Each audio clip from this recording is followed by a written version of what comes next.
مسیح کے عظیم جلالی اور بابرکت نام میں آپ سب کو سلام۔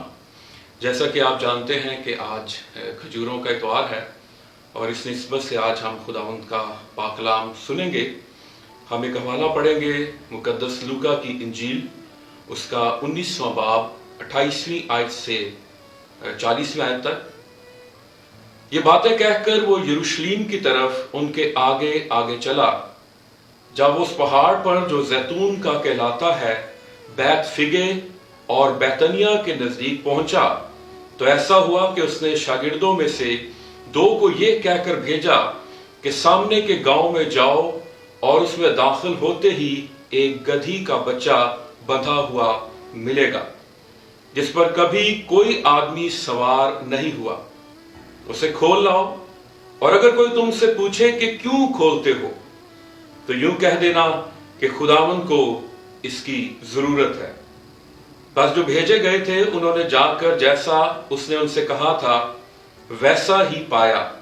جب گدھی کے بچے کو کھول رہے تھے تو اس کے مالکوں نے ان سے کہا کہ اس بچے کو کیوں کھولتے ہو؟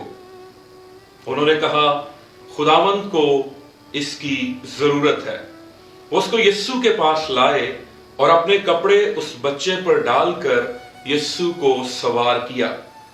جب جا رہا تھا تو وہ اپنے کپڑے راہ میں بچھاتے جاتے تھے، اور جب وہ شہر کے نزدیک زیتون کے پہاڑ کے اتار پر پہنچا تو شاگردوں کی ساری جماعت ان سب معجزوں کے سبب سے جو انہوں نے دیکھے تھے خوش ہو کر بلند آواز سے خدا کی حمد کرنے لگی کہ مبارک ہے وہ بادشاہ جو خداوند کے نام سے آتا ہے، آسمان پر صلح اور عالم بالا پر جلال۔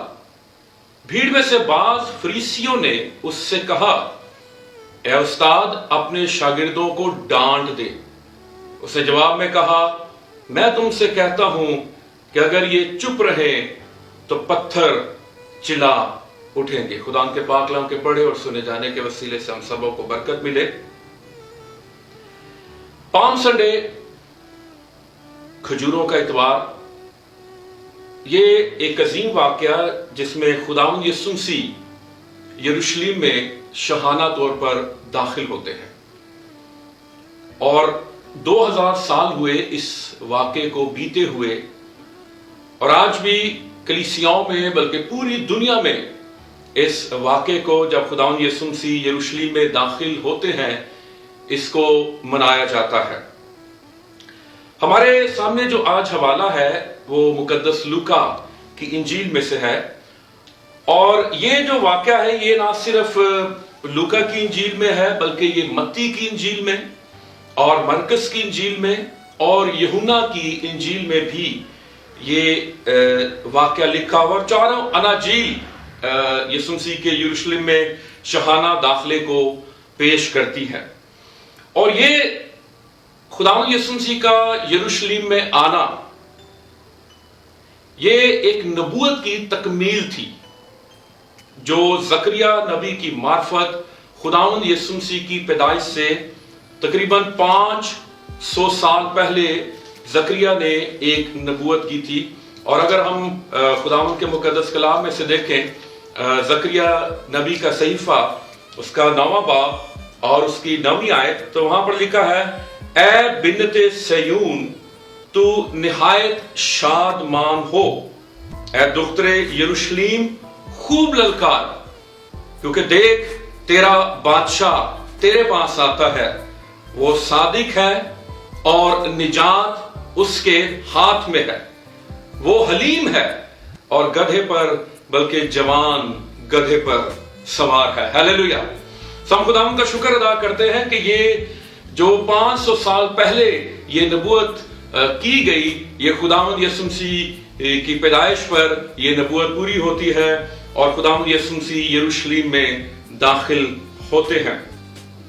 ایک زبردست بات جو اس حوالے میں لکھی ہوئی ہے اور وہ یہ ہے کہ خداوند یسوع مسیح جب یروشلم میں داخل ہوتے ہیں تو لکھا ہے کہ دیکھ تیرا بادشاہ تیرے پاس آتا ہے، وہ صادق ہے اور نجات اس کے ہاتھ میں ہے۔ بادشاہ اگر آ رہا ہے تو اس کے ہاتھ میں تلوار ہونی چاہیے، اس کے ہاتھ میں نیزہ ہونا چاہیے، اس کے ہاتھ میں بھالا ہونا چاہیے۔ لیکن یہ ایک ایسا بادشاہ ہے، عجیب بادشاہ ہے، اور بائبل مقدس میں یسایہ کی کتاب میں اس کو عجیب کہا گیا ہے۔ یہ عجیب بادشاہ ہے، اس کے ہاتھ میں تلوار نہیں ہے، کوئی ہتھیار نہیں ہے، بلکہ لکھا ہے نجات اس کے ہاتھ میں ہے۔ اس کا مطلب ہے کہ یہ جب آتا ہے یروشلم میں اپنے لوگوں کے درمیان، تو یہ لوگوں کو نجات دینے کے لیے آتا ہے۔ اور جب خداوند یسوع مسیح کی پیدائش کے حوالے سے فرشتہ مقدسہ مریم کے پاس آتا ہے تو کہا جاتا ہے کہ تو اس کا نام یسوع رکھنا، کیونکہ وہ اپنے لوگوں کو ان کے گناہوں سے نجات دے گا۔ خداوند یسوع مسیح جب زکریا کے گھر میں گئے تو خداوند یسوع مسیح نے کہا کہ آج اس گھر میں نجات آئی ہے، کیونکہ ابن آدم کھوئے ہوئوں کو ڈھونڈنے اور نجات دینے کے لیے آیا۔ آج بھی خداوند یسوع مسیح پر جو ایمان لاتا ہے وہ نجات پا جاتا ہے۔ بائبل مقدس نجات کی بات کرتی ہے، بائبل مقدس جو ہے وہ نجات دہندہ کی بات کرتی ہے، اور نجات دہندہ وہ ہے جو کنواری سے پیدا ہوتا ہے، روح القدس کی قدرت سے پیدا ہوتا ہے، اور وہ اس دنیا میں ہمارے درمیان ہماری شکل، ہماری صورت لے کر آتا ہے تاکہ بنی نوع انسان نجات پائے۔ اور یوحنا کی انجیل 3 باب کی 16ویں آیت میں لکھا ہے کہ خدا نے دنیا سے ایسی محبت کی کہ اپنا اکلوتا بیٹا بخش دیا تاکہ جو کوئی اس پر ایمان لائے وہ ہلاک نہ ہو بلکہ ہمیشہ کی زندگی پائے۔ آج ہم جن باتوں پر غور کرنا چاہیں گے ان میں مقدس لوکا کی انجیل 19 باب کی 41 آیت میں جب خداوند یسوع مسیح یروشلم میں داخل ہوتے ہیں تو لکھا ہے جب نزدیک آ کر شہر کو دیکھا تو اس پر رویا۔ ہم دیکھیں گے خداوند یسوع مسیح جب یروشلم میں داخل ہوتے ہیں تو وہ شہر کے نزدیک آ کر کیوں روتے ہیں؟ اور پھر اگر ہم مرکز کی انجیل کا حوالہ پڑھیں تو وہاں پہ لکھا ہوا ہے 11ویں باب کی 11ویں آیت میں، اور وہ یروشلم میں داخل ہو کر ہیکل میں آیا اور چاروں طرف سب چیزوں کا ملاحظہ کر کے ان 12 کے ساتھ بیتنیا کو گیا کیونکہ شام ہو گئی تھی۔ خداوند یسوع مسیح جب یروشلم میں داخل ہوتے ہیں تو یہاں پر لکھا ہوا مرکز کی انجیل میں کہ خداوند یسوع مسیح سب چیزوں کا ملاحظہ کرتے ہیں۔ اب ملاحظہ جو ہے یہ انسپیکشن ایک لفظ ہے انگلش کا، اور اس کو میں دیکھ رہا تھا کہ اس کا مطلب ہے معائنہ کرنا، تنقیدی جائزہ لینا، تفتیش کرنا، محتاط جائزہ، اور یہ دیکھنا کہ ہر چیز اپنی جگہ پر ہے کہ نہیں ہے۔ اور خداوند یسوع مسیح نے جب یہ جائزہ لیا، ملاحظہ کیا، تو پھر خداوند یسوع مسیح یروشلم میں آ کر روتے ہیں۔ ہم دیکھیں کہ 3 باتیں ہیں، 3 وجوہ کی بنا پر خداوند یسوع مسیح روتے ہیں۔ سب سے پہلی بات کہ خداوند یسوع مسیح یروشلم شہر پر روتے ہیں، یعنی یہودی قوم پر۔ دوسری بات خداوند یسوع مسیح ہیکل جو عبادت گاہ ہے اس کی حالت کو دیکھ کر روتے ہیں، اور تیسری بات خداوند یسوع مسیح مذہبی جو قیادت ہے اس کی روحانی حالت کو دیکھ کر روتے ہیں۔ پہلی بات یہ ہے کہ خداوند یسوع مسیح شہر پر کیوں روئے؟ اس کی وجہ یہ تھی کہ یروشلم شہر جو تھا یہ تمام یہودیوں کے لیے ایک مقدس مقام تھا، اور یہ عید کا دن تھا، یعنی عید کے دن شروع ہو چکے تھے۔ عید فصح منانے کے لیے یہودی جو تھے وہ ساری دنیا سے یہاں پر عید فصح منانے کے لیے آتے تھے، اور جب وہ عید فصح منانے کے لیے یہاں پر موجود ہے، اور اس وقت کی ہمیں تاریخ سے پتہ چلتا ہے تقریباً لاکھوں کی تعداد میں یہودی شہر یروشلم میں موجود تھے۔ خداوند یسوع مسیح نے یروشلم کی حالت جب دیکھی تو خداوند یسوع مسیح نے اس کی حالت کو دیکھ کر اس کے حوالے سے کچھ پیش گوئیاں کی۔